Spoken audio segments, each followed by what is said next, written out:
Gundam Tanaka demands to know, what did you think of your PS4? You got it for Black Friday and you never talked about it. Why? Well, it's time to talk about the PS4. So the PS4, as you know, as you can see, I got the GTA 5 edition. That was for the Black Friday, 500 gigs and that. So, what do I think of it? I'm really enjoying it. Obviously, I can't compare it to the Xbox One because I don't have Xbox One. I have not played an Xbox One. But I hear the two systems ain't that drastically different, so I don't think there's really probably a lot to compare there aside from maybe its unique features.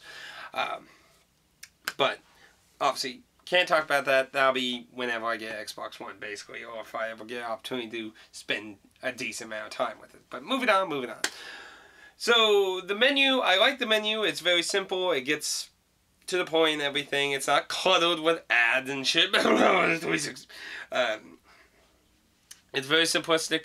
500 gigs, you would think sounds like a whole lot of space, but obviously, keep in mind, I'm referring to also recording videos and stuff, but I am eating through the hard drive pretty fast. I got about maybe 30-40% of it used with game applications and the video recordings I've done, so I feel that that's going to actually end up kind of small, especially when you got stuff like Assassin's Creed Unity demanding 40 gigabytes of fucking hard drive space for its updates of fixing the piece of shit. Ugh.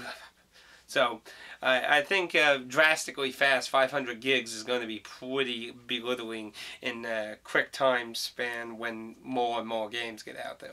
Now, obviously, I started with GTA 5. I got Metroid's collection thing that has the last light and the whatever year date of the other one was. I've also gone other ones. I've gone the Lords of the Fallen, of course. I think it was only a few weeks after. And, like, currently I got Final Fantasy Type 0's HD version and, you know, a handful of other games. I'm trying to get Dead or Alive 5 on the PS4 too, and I'm really enjoying it. Graphically, it looks awesome. I know, you know, big graphic nerds will tell you it's outdated and blah blah blah, and you know, if you care about that, yeah, it's true. PC games are always going to be ahead. It's like, oh, shocking, revolutionizing. Like I would have never guessed the technology that gets updated every freaking week would be ahead of consoles. So yeah, obviously, you know, if you're going into that regard, you know, that's all way out of the way. But compared to the PS3 and the 360. I think there's a pretty significant boost in looking very nice and good and shiny. But of course, as you know me, I've never really cared too big for graphics. They help enhance the experience, but I just want a good game, you know, whether it be Star Tropics or just an old PS1 game or that. But though I'll admit, you know, some PS1 games have kind of been outdated and some of the horrible polygon Popeye style like that.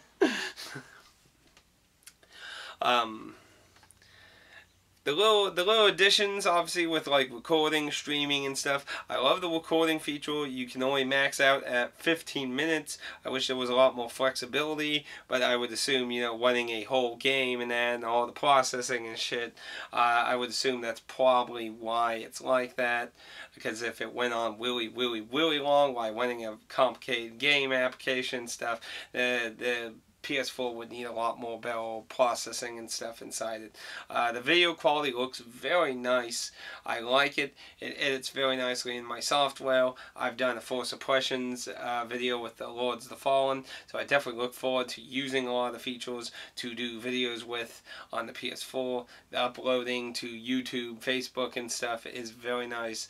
And of course, it does not have, it originally did launch with the stuff that allowed you to not record through the HD cables, but they made it where you can now disable that for the video games. So if you have your own capturing software that can do even better, you have that option. The streaming application, you can watch people on Twitch playing, or you can stream your own shit on Twitch. Now, I do kind of wish it let you customize the layout a bit, because it kind of squunches all your gameplay in a little window, and then you have a chat room in a small place if you have the PlayStation camera, and if you don't, it has your avatar image there, whether you like it or not, and there's no customization of it at all. I wish there was, you know, an option to kind of size the screen, where the chat room, a few options or stuff, or maybe have it on the bottom or something. I wish there were a few options, but it's watchable, but it's, I don't usually like a lot of Twitch layouts to begin with. I'm not really a fan of a lot of the layouts myself, but, you know, it's just my opinion. Control, pretty much just like standard controller. Obviously, I do think the trigger buttons, the back trigger buttons, are a huge step up from the PS3s, because I remember so many times I would sit down the PS3 controller and the trigger buttons would easily push in because of how they're shaped. So I have not had that issue. Now the touchpad thing's like its own additional button. You can hold it in. There's different games like GTA and that where you hold it in to access stuff. Lords of the Fallen use it to access your inventory stuff and that.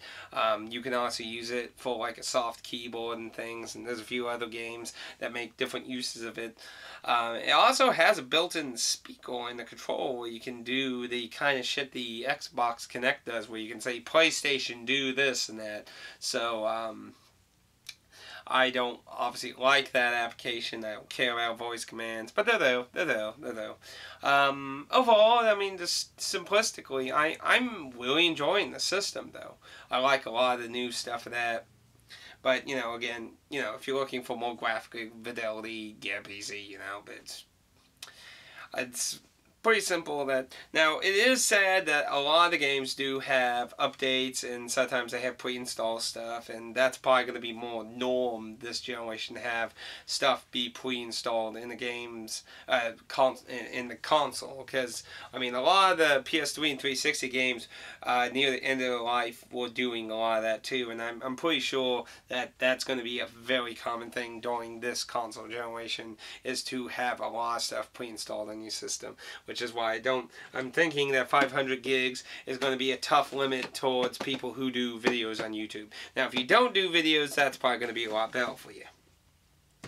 But luckily, from what I understand, similar to the PS3, it's pretty easy to change out the hard drive for a bigger hard drive, as long as you keep within a certain type of hard drive of that, but you would have to look in that yourself. I've never changed the hard drives before, but I've been very, very, very, very tempted for the PS3, and looking at the PS4s, it's looking like that'd be the same thing. Now, as obviously the controversial thing that happened when the PS4 was announced was that PlayStation Plus was going to be a requirement to play online on the PlayStation 4, but still not a requirement on the PS3, and will remain so until the PS3's online is dead. So, as far as they've last commented on it. PlayStation Plus, I find, is a pretty nice thing, to be honest. You get free games for your systems each month, for your PS3, for your Vita, and for your PS4. So the more Sony consoles you have, the more free games you're actually getting too. So it is annoying for the PS3 and the Vita a bit more, because you have to kind of start the download thing and then cancel out, while in the PS4s you can just add it to your library. So that's a little more annoying. But basically, you are getting multiple free games for each system for each month. So it kind of does pay for itself. But, of course, they're all digital, and you only get to play and keep them as long as your PlayStation Plus. If your PlayStation Plus fades away, don't worry, you can get PlayStation Plus again later and have access to them again. But you would not have access to them again until your PlayStation Plus again. So it's, you know, sinking kind of up and down. But hey, they're free on top of getting access to play your online games, such as Grand Theft Auto 5. So, you know, take that as you will. The online, a lot of people always said the online on the PS3 sucks compared to the 360, and, you know, I've always found it just really varies on the game. You know, there's some games that work perfectly fine on both systems, and then there are games that will absolutely horrendous on both systems. So I really feel it's more game dependent. But I haven't really had a problem with any of the titles I have played online on the PS4 so far. I look forward to trying more games on it. I'm really enjoying it. And I also love how when you unplug the charge cable, now it doesn't magically unsync your controller and say, plug your controller in and then reconnects that. That's also very nice because that is so fucking annoying on the PS3.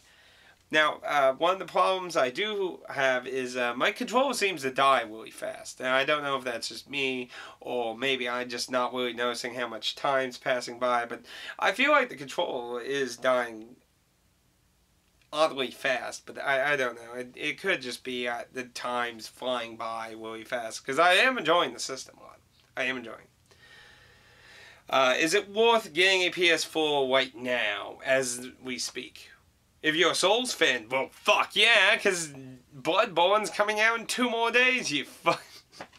But, you know, it just depends on the games, well, you know, what exclusive games you're interested in and how willing you are to toss down the money. I'm really enjoying the PS4. I will try. It still does need more games, but hey, Bloodborne will keep me happy enough until those more games come out. Or maybe Bloodborne 2. Or whatever comes after Bloodborne. Whatever, shut up. Either way, I like the PS4. I'm enjoying it. I'm not a very complaining bitch, though, either. So, or like, I don't like to think I am, though. I know I hit the dashboard on the 360 down a lot, though. Oh, those fucking ads. Fucking ads.